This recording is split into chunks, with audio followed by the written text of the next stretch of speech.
Welcome back to the Goddess of Mystery and Mayhem. I will be bringing different topics to my channel to bring a variety of topics here. If there is a certain story you like me to do for any of you, put it in the comments and I will do it. Okay, let's begin our story.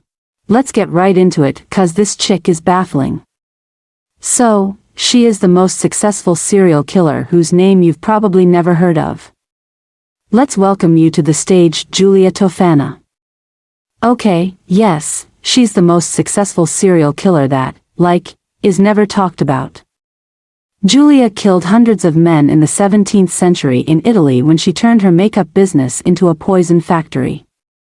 Guila was selling a deadly concoction called Aqua Tofana, which was thought to have been laced with arsenic and belladonna. I didn't quite understand what belladonna was. The belladonna berry juice was used historically in Italy. The women used just a drop of it in each of their eyes to dilate their pupils. And what this would do, is give their eyes like this luminous striking appearance, so they say. Arsenic were common ingredients for facial powders and they would lighten the skin. You know, this was again during the Renaissance when nobody knew any better, okay? They found dilated pupils to be highly attractive, which nowadays, when you see someone with dilated pupils, you're like, are you okay? Now again, this took place during the Renaissance, so arranged marriages were still a thing, definitely okay.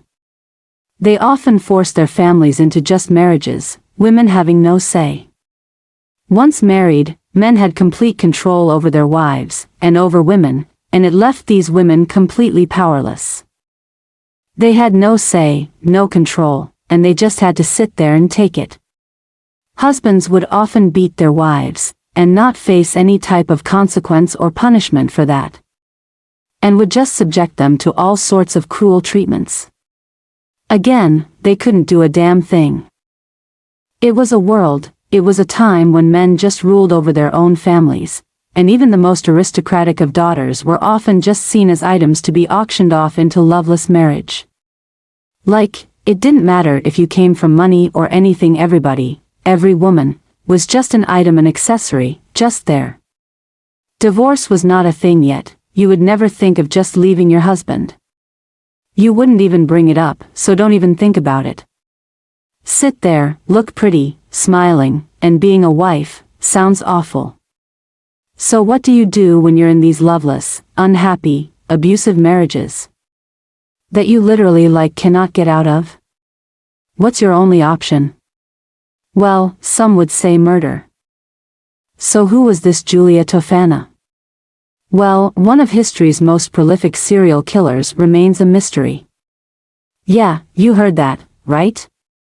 Okay, look, there are no portraits of her, information about her is very sparse.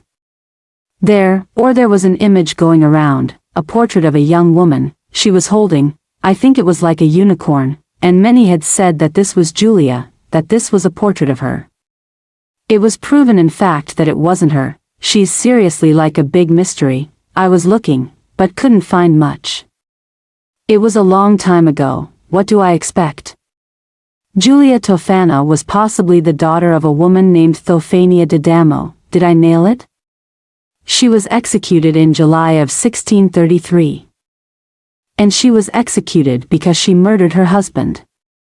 Now Guila was described as being very beautiful and she spent a lot of her time with apothecaries, which are people who prepared and sold medicines and/or drugs. But, she spent a lot of time hanging out with them and learning how to make her concoctions, how to make her medicines, and how to make her drugs. Guila found a lot of interest in this and she was good at it too. She would ask a lot of questions, and she started mixing her potions. Now, some say that Guila learned to make her poison, from her mother Tofania, who also made poison, and she passed on the recipe to her daughter before she was executed. But some heavily believed that Guila just learned how to make it herself. Regardless, a looking liquid, a small 4 to 6 drops were sufficient to destroy a man is what Guila made, it was named Aqua Tofana. It sounds bougie. So, this product would appear to be like a typical women's cosmetic product or even a religious healing oil, that no husband or no person would suspect of being deadly poison. And this poison was in Julia's possession and she began to sell it, and also her daughter also helped make and sell it as well. Not the point though. So, first Julia disguised Aqua Tofana as powdered makeup.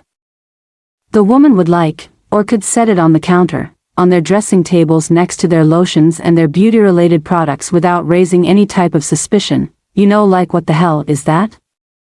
Her second disguise was even more ingenious. She sold Aqua Tofana hidden in small vials. The vial claimed to be manna of Saint Nicholas of Bari, a special healing ointment that looked like a devotional object. You're probably asking, well, why is she doing this in the first place? Because Julia was sympathetic towards low-status women, and most often sold her poison to women who were trapped in difficult and abusive marriages. She just really wanted to help. She became known as a friend to the troubled wife and due to word of mouth, she was well known amongst her fellow ladies. Aqua Tofana provided a quick, discreet solution to their problems. This looks crazy. Now, to be fair, she did sell her concoction to men as well, but mostly a lot of her customers were just women, mainly women. And these women would buy it from Julia and then give it to their husbands. It was their only way out apparently. Now this product, Aqua Tofana, was popular because it was almost impossible to detect, and it was a slow-action poison that had two key benefits. It made the symptoms it produced in its victims resemble those of an advancing disease, like the flu. Also, it kind of made it look like it was a death from natural causes. And, because it killed slowly, most of the men would put their affairs in order, or even write a will. Most of the people during this time were deeply religious, and I'm laughing because look, most of the people were deeply religious. I'm not laughing at that, that's great. Because like this was a slow-working poison, it gave the men time to repent their sins, which was highly believed to guarantee their entry into heaven, which also made the wives feel better. Oh, well at least he repented his sins, so now he's going to go to heaven when he dies. So kind of made, the women just feel better. And they wrote will now Aqua Tofana. If I say it one more time, this product was also colorless, tasteless, and she made it a liquid versus the powder. That way it was easy for women to mix it in with their water, or their wine during meals. A lot of the time they would eat like soup and they would just put a couple of drops right in there. Now the symptoms would go unnoticed. The first small dosage would produce cold-like symptoms. By the third dose, the victim would feel very ill, be throwing up, dehydration, diarrhea, and a burning sensation in their stomach. And then by the fourth dosage, it would kill the victim. So women would just add a little drop of it into a meal or their drink, and just a tiny bit, and just do it one day at a time. Some women would do a shit ton at once, and they would get very ill and die. Women in Italy during that time had only 3 ways to make a living: they got married, they begged, or they prostituted themselves. Now I know the word prostitute is kind of frowned upon, but it's not. We call it sex workers now, but back then it was considered prostitution, so I'm going to say prostitutes themselves. Women would often die in childbirth due to complications. A lot of the time women would have tribes of children. I mean, tons of kids. There was one woman, she was super powerful, and she was on her 8th kid and she died of complications. She came from a very wealthy family. I want to say her name, but I know I'm going to say it wrong. She came from a very powerful family at that time and they were very, very wealthy, so you would think that even the wealthy people could afford to take care of their women. And they did not. They often just died after trying to give birth or giving birth. Women again were beaten and mistreated and just powerless. And well, some women just straight up hated their husbands. And a lot of women just feared childbirth because they could die. Look, their lives seemed to just not be that great. I think we can all agree on that, and they weren't listened to, they weren't heard. And if you're getting beat all the time, it's much better to be considered a widow, which was like, kind of frowned upon. It's a way better option than dying, that's for sure. I think we can all agree on that, but we shouldn't murder people, you can't say that. I'm not saying that. So Julia, her clients were very protective of her, and her clients would only recommend Julia if they knew it was somebody that could be trusted and someone that was a good friend, and nobody would ever, send someone Julia's way if they knew like, this person's shady or whatever. So it was again, all word of mouth. They were protective of her because if authorities found out what Julia was doing and what she was selling, not only would she be murdered but also her client list would go down with her, so everybody was very quiet about what was going on. It was like, everyone's just a little secret. Now to sell this product Julia just needed a front, so what she did was she opened up her own cosmetics counter, but not really. It was just that she was selling her cosmetics to women in southern Italy. Some women would just come to her, looking for cosmetics, but most of her clients would be interested in Guila Tofana. And, if there were any suspicion going on about what Julia was doing, she could easily be like, "What are you talking about? I'm selling cosmetics." And this seemed to work for her because she was doing this for almost 50 years, 50 years. Everyone kept their mouth shut, which is surprising. I'm not saying that women can't keep their mouths shut. But come on, you would think someone would say something, right? They were good, they were loyal. Now, poison was women's weapon of choice when they wanted to murder someone in medieval and early modern Europe. Historian Annette Droubert has argued that Renaissance plays featured women applying face paint on stage to reference women's false and poisonous nature. Is that what I'm doing? So, Guila Tofana wasn't the only woman associated with poisoning people in the Renaissance, not by a long shot. Julia and her daughter though operated very quietly. Obviously they went on for like 50 years in Italy. So, they ended up moving to Naples, and then to Rome where she continued her booming business. There was like a journal written about this time.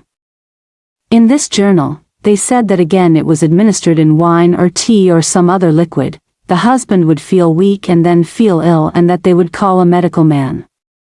And, after the second dose of the poison, this weakness became more pronounced. The beautiful wife would express a lot of anxiety over her husband's illness and a lot of stress, and rarely would she be under suspicion because of how she was acting. A lot of the women would be coached on how to act when giving the husbands their poison, and how to do it. So again, they would put it in the husband's food, they would do 1 drop a day, just very slowly. And then when the doctor would come over, the doctor would see the husband and be like, "Well, you have a very simple illness. Let's give you this medicine that will make you feel 100 times better." And then the doctor would be called back again a couple of days later because now the husband is doing worse. The medicine man would be just completely puzzled. Like, what the hell is going on? I gave you some, it's a simple illness, I gave you some medicine like you should be doing way better, and it would leave the doctors just really confused like, what's going on? What did you take? Whatever. So they would give them more medication, and the next thing you know, the victim would be dead. Julia would make sure to tell her clients what to do after the fact. So she would say like, you need to act a certain way. You need to work like you're filled with anxiety and stress and sad and everything, right? Put on a show, do it. And then she said, most of all, like after they die you need to demand a post-mortem examination, which would result in nothing. They could never trace a thing, and then the widow would 100% be seen as innocent and nobody could blame her. And Julia made sure that all of her clients followed through with this, that way none of them would be under suspicion that they killed the husband, and it was smart. This was again, very long ago, and they couldn't trace arsenic or any of that in the body. So, just always left everyone confused as to what was going on. At this time they thought it was just the flu. Everyone was getting the flu and dying, wild times, right? Because like people would stub their toe and die, so, it was a pretty solid plan. Now it may sound like Julia was just handing out her product, like nothing, right? Left and right, here you take it, you take it. No, she was very, very selective with whom she sold Aqua Tofana. She made sure that any new clients she took were vouched for, she got background checks on them, pretty much like asking who recommended them, and then she would go and check with that person. Hey, is this person legit? She was doing her homework to protect herself, to cover her ass. Shit, must I explain more? And then Julia did a little bit of a rebranding. On the bottle, she included directions on how to use it. Now this was to cover her ass again because on the bottle it would say a little step-by-step on how to use it, which would make it seem more like a cosmetic product. Like, use 1 to 2 drops on the face at night. So Julia started putting this little label on there, or even giving the women a little card, and these women would make sure to leave it on there or leave the card nearby, again to just make sure and prove that this is a beauty product, this is a cosmetic product. This isn't anything else. Like 1 to 2 drops at night, leave me alone, you know? And then if the husbands died and these women got questioned even more intensely than they could have, look, there are directions on it. I've been using it like so, it wasn't me. And because Aqua Tofana had belladonna in it, which was in a lot of beauty products again, that would just further prove that it was indeed a cosmetic product. Belladonna makes my eyes nice and big, yeah. But good things cannot last forever, Julia, you know. I don't know, look, real talk, I don't know if she's the good guy or the bad guy here. I know I'm going to get a lot of hate for that because of course, murder is just awful, so, just don't do it. Again, this is during a time when women had no other choices. They couldn't get divorced, and they were gonna die in childbirth. They were going to be beaten and lived miserable, awful lives. What else were they supposed to do? Julia is the one over here who just has a heart of gold and wants to help these women get out. Do you blame them? And I know that sounds awful, but think about it. Nowadays you have so many options to get out of a marriage and whatnot, so you shouldn't murder anybody, but again, they didn't have any options. They were gonna die, while men got to go, just do their thing and jack off. Did they jack off, maybe? Anyways, like I was saying, in the 1650s though, it all came crashing down over a bowl of soup. Yes. That's right, a bowl of soup, damage. A lady went to Julia to purchase Aqua Tofana, she was new, and Julia did her part. She did her little background check on this lady, and made sure that she was legit. And she, you know, she's not gonna rat her out or anything, she's not cop, but this lady, she bought the product and she takes it home. She's gonna use it on her husband, she wants out of her marriage and she needs to get away from this man. So this woman ends up preparing her husband's dinner and they're having a nice warm bowl of soup. And she takes just 2 drops and puts it right into her husband's soup. She calls him over, honey, oh my God, soup's ready. And her husband comes over. Sits down, he demands for some wine as well, she's like, okay, yeah. So she goes and she gets some wine and he sits down. Now this lady, good for her, she is a good person. She sees her husband reaching for the soup and he's going to slurp it or whatever, he takes a couple of slurps and she ends up yelling at him to stop.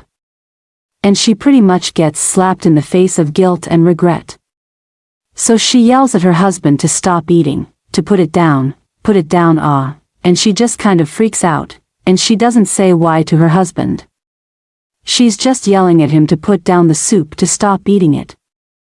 Course, her husband's like, why do you want me to stop eating the soup? It's kind of weird. It's said that he holds her down, beats her, and he demands that she tell him what's in the soup. Like he has a feeling that there's something in the soup. What's it? You'd better tell me what's going on with this soup. She confesses. She said that she put poison in it, so, it's over baby, it's over. So this husband is upset for a good reason, she just tried to kill him, and he ended up dragging her down to the authorities in Rome.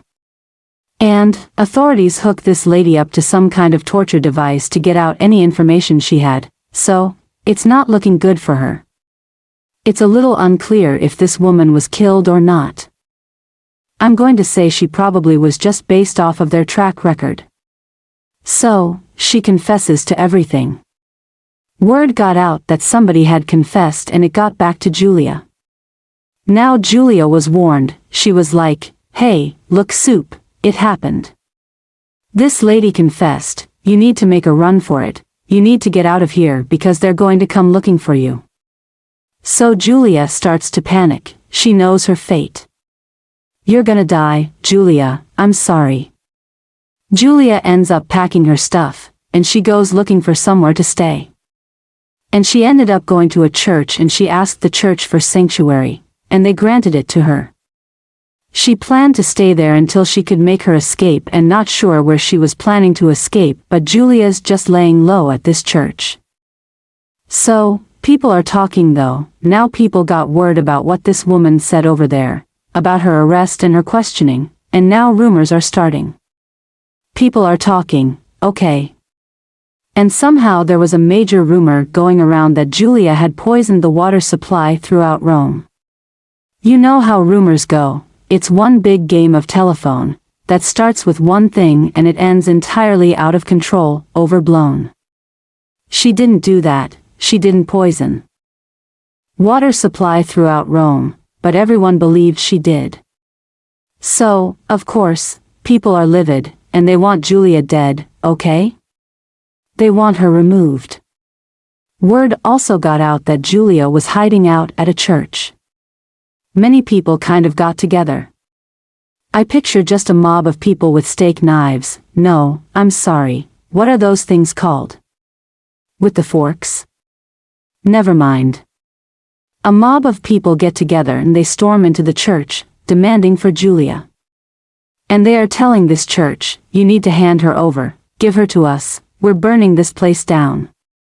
Of course, the church is like, sorry girl, we've gotta give you over, you know, so the church handed over Julia to the authorities, they brought her in for questioning. But I guess they just tortured her until she confessed to what she had been doing, so Julia ended up confessing to killing over what she averaged 600 men between 1633 and 1651. And it was believed that the number was even higher. Authorities also got her to name some of her clients, not all of them, obviously, 'cause she said she couldn't remember a lot of them, but she did give out names. July 1659 Julia was executed, along with her daughter and 3 employees. Yeah, remember her daughter.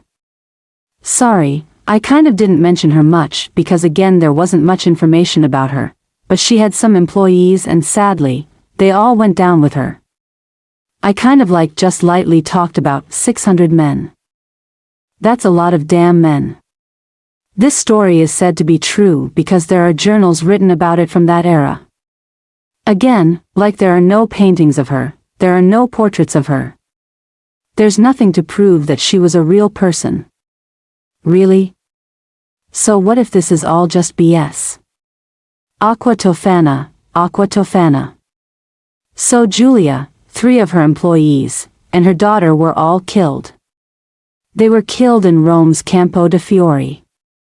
It's a square that was called the Field of Flowers, because they had kept it in an open field for a long time in ancient Rome. In 1791, the composer, Mozart, have you heard of him? So he fell seriously ill. He became convinced that someone had poisoned him, and days before his death, he said, I will not last much longer, I am sure that I have been poisoned. I cannot rid myself of this idea that someone has given me aqua tofana. Yeah, he said it, Historians believe he died of a fever from syphilis, or from having eaten undercooked pork, so that's the story of Guila Tofana, and her deli concoction, aqua tofana. This one sparked my interest because it's just fascinating. I don't know, we've got history, we've got Mozart. We have poison that looks like something, from the Wizard of Oz. Possibly a lot of victims, and you never hear about her. I don't know, I just found it to be very fascinating. I would love to hear your thoughts down below. On Guila Tofana, do you believe it? I don't know. I will say it, that I think it's a cool story, but I mean that's a lot of victims.